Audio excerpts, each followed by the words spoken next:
Bloomberg Audio Studios.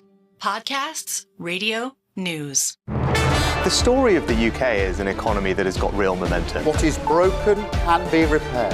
What is ruined can be rebuilt. UK inflation is becoming much more homegrown. We have huge potential as an economy in the UK. This is a time to tell Israel there is a path to peace. Our plan for the British economy is working, but the work is not done.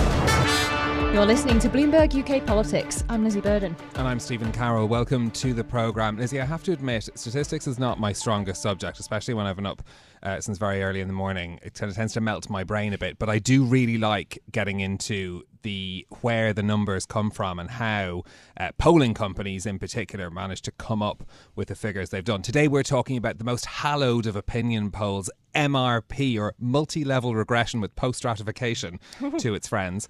And this is the kind of poll that takes survey data but combines it with other information about the electorate, about things, information from the census, from government agencies, things like population density, education, stuff like that, puts it all together and gives us seat numbers. And this, in this case, MRP is pronounced bombshell, because this is giving us the poll that tells us that Labour committed over 400 seats at the next election. The Conservatives even worse off than where they were after Tony Blair's 1997 landslide. Labour becoming the biggest political party in Scotland. There's lots in this poll from YouGov. It's not the sort of holiday reading I'd like if I were a Tory MP, but in a moment we're going to speak to the man behind that poll. It is worth considering what a Labour supermajority would look like, as these numbers are suggesting could come about.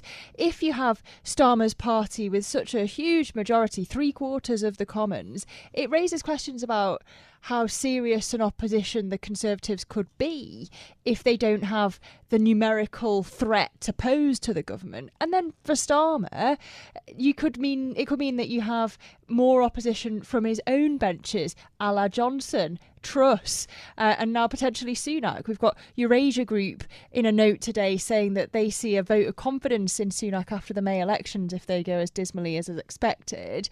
And they say Sunak would win, but all this is reviving my 2022 PTSD. Well, look, it could lead to more ruckus times ahead, and no better man to explain to us exactly why this poll is coming in with such a surprise on so many levels. Patrick English is Director of Political Analytics at YouGov, and he joins us in studio. Patrick, great to see you with us. We don't normally make an awful lot of fuss out of just one poll, but these MRP polls are a bit different. Explain to us why this is making for so many headlines. Yeah, as you say, this is still just one poll, and of course it's a static moment in time, but it is different to a conventional headline vote intention poll that you might see released in the press or something like that, and that's for two main reasons. One is that the sample size for a model like this is huge. So this one that we've looked at is over 18,000 adults that we spoke to over the course of the month of March, and as well the second thing is that this model is a statistical model. It's very computationally complex, and it's been proven to work. So for YouGov, for instance, we kind of first brought it into the mainstream, I guess, in 2017, where we correctly predicted that Theresa May would be losing her majority. And then again, we used it quite recently in Spain in 2023. Again, the first that we think outside of an Anglosphere context to prove that it can work, not just in English-speaking countries. And again, we correctly predicted a hung parliament there as well, and that Pedro Sanchez would have a very good shot at remaining Prime Minister. So these models they're big, they're complicated, they're designed to get things right at minute levels, i.e. constituencies. And that's why I think it creates quite a lot of fuss and quite a lot of noise when they're released. So I used the term brain melty and you said computationally complex, and that's why we have you with us to explain this, Patrick. Who are the big names this time that are going to lose their seats then? Yeah, so there's quite a few Portillo moments up and down the country. I think probably the two that stand out perhaps are the former leader of the House, Jacob Rees-Mogg. He looks to be in big trouble. Penny Mordaunt as well. Perhaps people putting her as potential leadership challenger. It'd be difficult to do that from outside the House of Commons as this model would currently project. And you kind of look across like T.C. Davies as well, Donaldson, lots and lots of cabinet ministers going, but I think probably the Rees-Mogg and Mordaunt are the ones that I would be saying, were you up for that moment if this poll were to come to fruition? I'm just going to remind our audience what a Portillo moment is. Thank you. It was, well, of course, I was trains. merely in diapers in the 1997 election. Not really. But at 3:10 a.m, that's when Michael Portillo found out that he was losing his seat, and therefore people were saying, were you still up for Portillo? And it really signifies a monumental shift in the fortune of the ruling party. Can you just give us an idea of how accurate this poll could be, or what is the sort of margin of error? Because I'm sure politicians will be very keen to pick holes in it. Absolutely. I mean, as I said at the top, this is just a snapshot in time. This is what the model is saying us right now if a general election were happening tomorrow. There's not a general election happening tomorrow, right? We don't know when it's going to be. We think probably sometime in October, November. So things can change. That's one important caveat to put on it. As well, it's not like a typical poll that would have a margin of error, because we're not really assessing vote shares and we're not like looking at a sample of 2,000 people. But there will be seat ranges. And particularly when we get toward an elections, we'll say, well, we think Labour won 400 seats, but there is an implied range from the model between, let's say, 380 and 420. So that's a kind of a typical margin that we'd give for a poll like this. So even then, though, if we look at the lower bounds of the sort of seat majorities that this model would be projecting, we're up at about 120. It's quite significant. So we're really saying that this model is pretty certain at the moment. If a general election were being held right now, Labour were doing very, very, very well indeed. So another history lesson, how does it compare to 97? This whole setup, I think there are two things I like to say whenever 1997 comparison is brought up. One is that in 1997, what we had then that we don't have now is a super popular opposition leader and a super popular opposition party. Tony Blair and Labour were going into that election with the full winds of public opinion behind them, right? People were looking at Blair and looking at Labour and saying, that is the next Prime Minister, that is the next government, that's who I want running the country.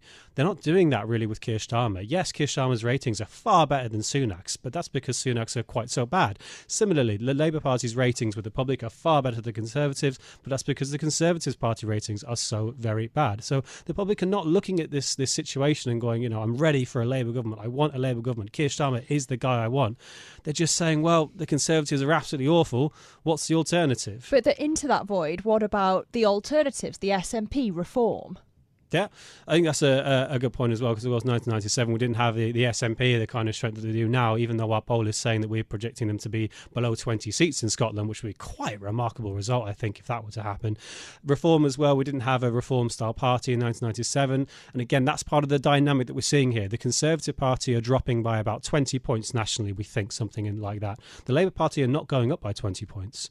They're only going up by about 8, 9, 10. And that's because a lot of the Conservative vote share that they're losing is going in all kinds of different directions. Yes, some of it's going to Labour, but some of it's going to Liberal Democrats. Some of it's going to Reform. A lot of it's going to Reform, in fact. And a lot of it, indeed, is going to people telling us they simply won't vote next time. So there's a really different dynamic in play here than in 1997. As you correctly say, different parties. We have a different public view of the opposition, and that creates for a different election scenario, I think, than 1997, even though if you look at the polls and you look at the MRP forecasts, there's a lot of similarities in terms of what Labour are projected to be doing. Is there any chance of any Reform MPs in your projections? No. So the one remarkable thing about the Reform UK support is that we're estimating it at around about 10, 12 kind of percent in this MRP poll. But it's quite flat across the country. It's very reminiscent of UKIP. We're looking at constituencies and we're seeing, in quite a number of constituencies, Reform UK might be second, somewhere around 40. But they're second, 10, 20 points behind the winning party. Second, not very helpful in a first past the post system. Exactly. Again, it's first past the post really undermining, really kind of, let's say, putting the brakes on third parties getting through. So they may well get millions and millions and millions of votes, but there's no efficient spread of it. It's very flat across the country, and they're not really seriously challenging anybody everywhere. Interestingly, perhaps the most important seat, well, the closest that they're coming, seems to be in Ashfield, where, of course, Lee Anderson has just defected to them from the Conservatives. You mentioned the don't knows. I'm interested, given there's so much hope pinned on them, do we know more about who they're going to be demographically compared to previous elections? Yeah, this is a group that we've been very interested in and we've done quite a lot of research on. They tend to be female, they tend to be older, they tend to be sort of financially, let's say, more secure or less insecure than some of the other voters that we're seeing, particularly ones that are moving from the Conservatives to Labour. So they're quite a specific group, and overwhelmingly, I think it's just in the order of about 60% of them, they tend to have voted Conservative in 2019. Now, if we're at this stage of the electoral cycle, with public opinion where it is about the Conservatives and the Labour League where it is, if these people haven't already gone over to Labour, they're quite unlikely to, we think. So it is quite likely that a disproportionate number of those don't knows, which is around about 15, 16, 17%, are probably going to go back to the Conservatives. But even so, that would not be enough to close this Labour polling lead. Is there any prospect of the Tories being able to turn this around, or is a defeat inevitable from these numbers? So I think the great Sir John Curtis said a 99% chance of Labour winning the next election. I have a lot of reverence for him. I think 99% is a figure he could probably get away with and I probably couldn't. But certainly the data as it is now and the way we look at it and the models that we do, the dynamics we're looking at, the shifts, the potential routes, it just seems such a narrow path for a Conservative recovery. But there are paths, right? A tightrope? Yeah, quite, exactly. And a lot of it involves winning back a lot of the don't knows, but it also involves winning back a lot of those people who've gone over to Reform UK. It's no good for the Conservatives if they manage to win back 60% of people who are uncertain, if they've still got this 12% block who are standing out there and saying, I'm not voting for the Conservatives, I want Reform UK. And unlike UKIP, this is quite a difference from UKIP, the support that is being drawn from in terms of past vote for Reform UK is very strongly Conservative. There's much more of a split between the Conservatives and Labour when UKIP were coming through, but right now it really is drawing out of the Conservative support, and the Conservatives are bleeding a lot of their 2019 electoral coalition to Reform UK. So they need to be able to appeal to don't knows, they need to be able to appeal to those who are currently intending to vote for Reform, and they need to hope that some of the Labour switches as well either come back or maybe don't turn out or go to a third party. So it's just, and how do you unite these tribes? How do you put all that in? How do you do that without then surrendering the blue wall? There are so many dynamics going on here that it just makes it so very tricky for a turnaround. Well, one solution, one path that many Conservative MPs want is to change leader. How would that impact the polling? Yeah, I think that's a tough one. When Rishi Sunak took the position of leader and Prime Minister of the country, his personal ratings were significantly better than those of the Conservative Party. And many of us expected that what would happen was that because you had a more popular leader than the party, that the party's ratings might recover and meet him, and the Conservatives' poll ratings might recover and meet him. The opposite happened. Rishi Sunak's plummeted down toward the Conservative Party. He is now as unpopular as his party. So I think, again, changing leader, yes, you might be able to pull in a leader who the public don't have such a negative opinion of. Penny Mordaunt's been thrown around, and perhaps looking at the limited evidence we have in these hypothetical scenarios suggests that she might be able to, boost the Conservatives a little bit. But then over time, we may well expect that the same thing will happen again. The public simply do not like the Conservative Party. They do not trust the Conservative Party to deliver for them on issues that they care about, and that's the cost of living, it's healthcare, it's immigration, and it's climate change and housing. And they just look at the offer that the party are giving them, they're looking at the current parliamentary party, the noises that are coming out of it, and they just say, look, it's not for me. So I'm not convinced that changing leader would do all that much at this time. Given that we don't know when the next general election is going to be, but the Conservatives seem determined to push it as late as they possibly can, is there any way that can swing to their advantage? I think the long game is certainly being played. The evidence that we have based on our MRP poll that came out this week is that compared to January, the situation's got worse. So the long game is a bad game at the minute for the Conservatives. But I think the logic is Rishi Sunak is looking at the economy, looking at the inflation figures and thinking, well, if I can push this out to a stage where the public feel like things are getting better for them, like I've done a good job, like the economy is turning around, I can be trusted to manage the finances, I can be trusted to make them feel better off, they might reward that, and they might say, well, hang on, the risk of bringing in a Labour government, the risk of, spending this, that or whatever is just too great, and I want to back the Conservatives. So I think that's the logic, and if it comes off, the Conservatives will be very happy about that, but I think it's going to take a lot of convincing, and it's going to take a lot of changing in a very short amount of time. We think election, in the second half of the year, just miles away. It's certainly not. That'll be here before we know it, and I'd be tough, I think, for the public to really change their minds so fast on such fundamental issues. But that's the play, I think, and that's the logic behind it. Oh, bleak news for Rishi Sunak. All right, Patrick English, Director of Political Analytics at YouGov. Thanks so much for bringing us this data and explaining it for the two of us, not so mathematically excellent as you are. Let's bring in our Political Editor Kitty Donaldson, who's been listening into that conversation as well. Kitty, I wonder what the Westminster Perspective is on this poll from YouGov. It certainly looks like very good news for Labour. Absolutely extraordinary, and it's certainly set the cat amongst the pigeons, as it were, in the Tory party, who have been running around in the last few weeks, sort of panicking, throwing their hands in the air, saying we're headed for total wipeout.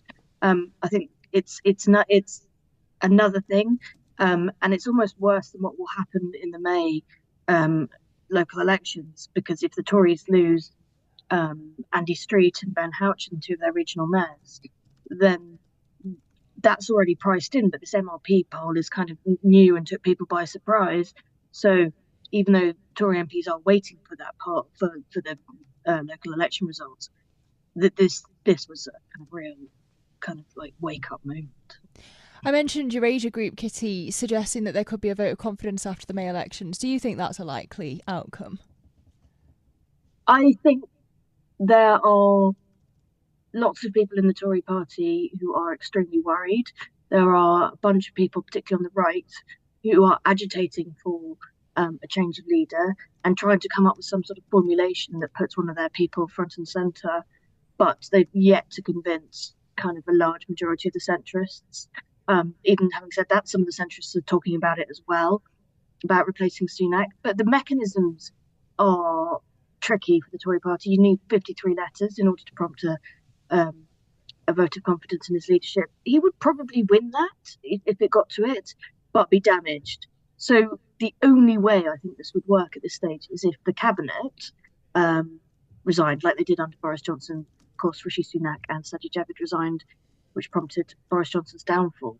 But I don't see who in the cabinet would resign at this point, who would sort of make the first move, because you just end up with a kind of horrid mess. And even if Penny Mordaunt came in and campaigned for the last 6 months of the Tory leadership, would she want to, if she wants to stand for party leader after the election?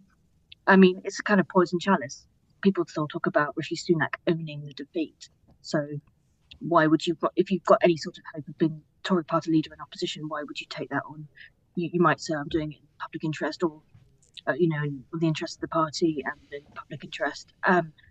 But frankly, all these calculations have been gone through by the people in their teams right now.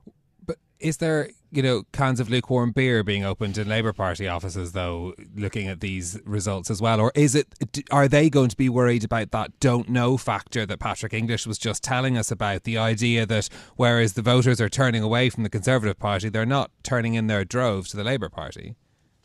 Yeah, I mean, I think the chances of this MRP poll being reflected at the general election are probably quite slim. I imagine, of course, as John Curtis said, that Labour are, of course, for majority, but whether it will be this huge it seems unlikely, I think, because some people don't actually focus on politics until the general election campaign, or even the weekend before the general election. So this is very much a snapshot of where we are at the moment. I think the polls will probably narrow, as particularly Reform voters turn around and go, well, I don't like the Tories, but I certainly don't want the Keir Starmer government in. So the Tories will probably win some of those people back.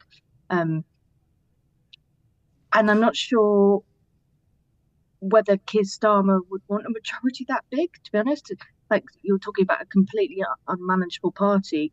I mean, already I talked to kind of very left-wing, for want of a better description, very left-wing Labour MPs who opposed Starmer on things like Gaza, the party's position on Gaza and on tax and spend and so forth, and think he should go further and faster.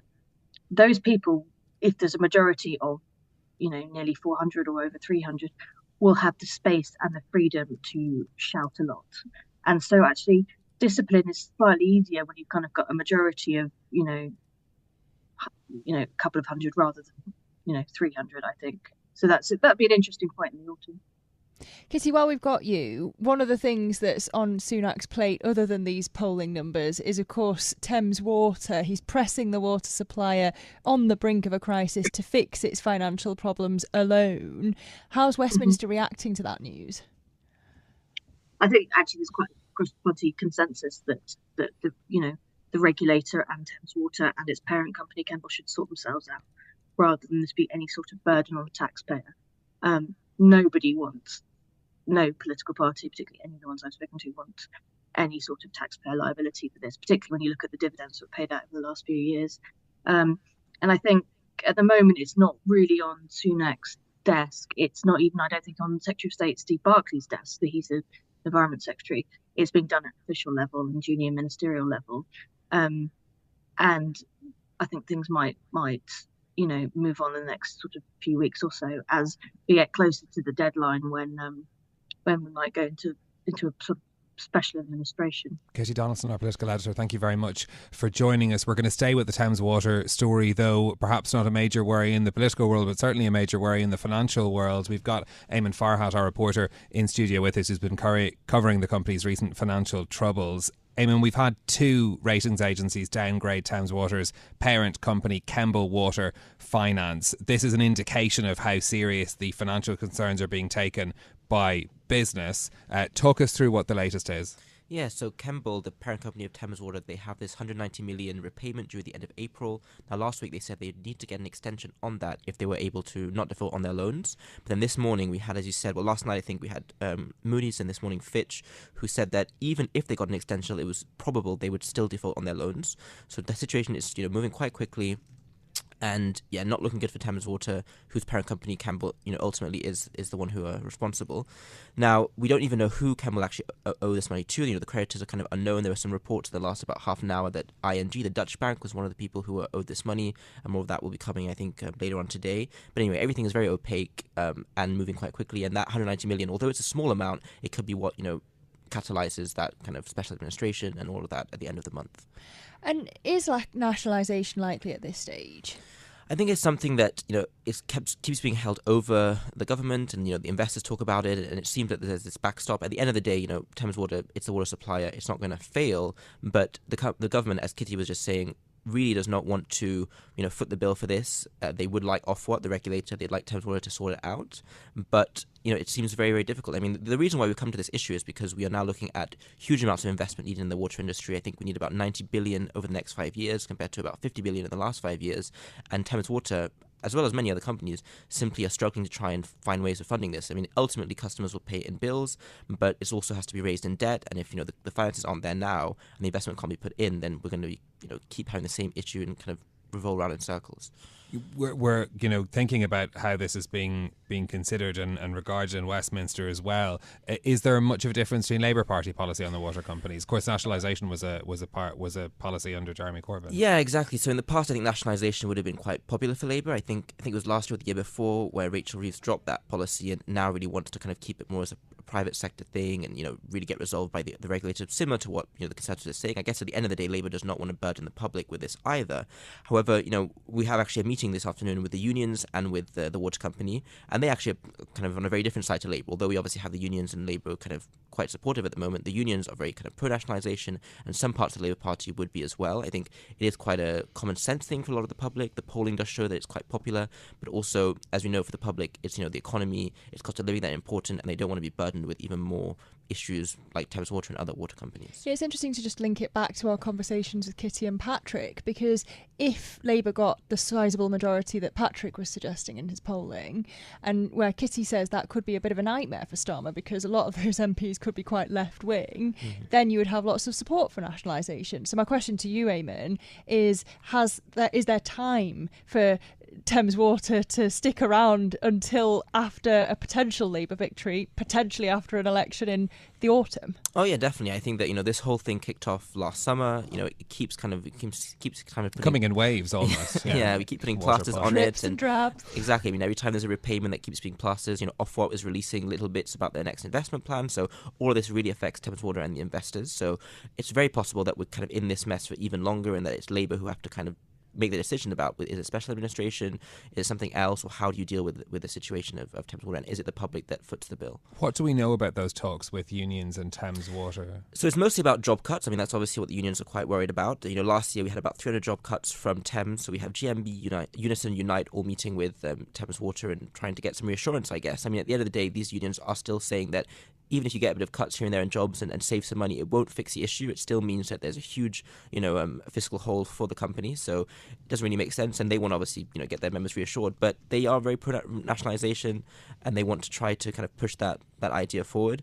And at the end of the day, they really just think that it's a big mess that shouldn't be burdened by their own employees. All right, Eamon Farhat swimming through the detail for us on the latest on Thames Water. Thank you for joining us in the studio. Well, Lizzy, I think we've got today both a very prescient and present political issue in the water companies and how the government's going to react on that, but then also the perspective of how things could look very different in less than a year's time, depending on whenever that election comes, because that poll has really, repainted perhaps what people had been considering, as we were hearing from Patrick English. Yes, very much a Labour majority being thought of as being practically inevitable at this stage, but not a majority of this size. Yeah, so the Conservatives hope. So they've been saying for quite a number of months, waiting for the economic situation to turn round, but particularly on the inflation front, it's incredibly sticky here in the UK. Certainly is, and that's a conversation for another day. That's it from us for today. If you like the programme, don't forget to subscribe, give it 5 stars so other people can find it on Apple Podcasts, Spotify or wherever you listen. This episode was produced by Tiwa Adebayo and James Wilcock. Our audio engineer was Sean Guastamakia, and I'm Lizzy Burden. And I'm Stephen Carroll. We'll be back with more tomorrow. This is Bloomberg. Bloomberg UK Politics. Listen weekdays at noon on DAB Digital Radio in London.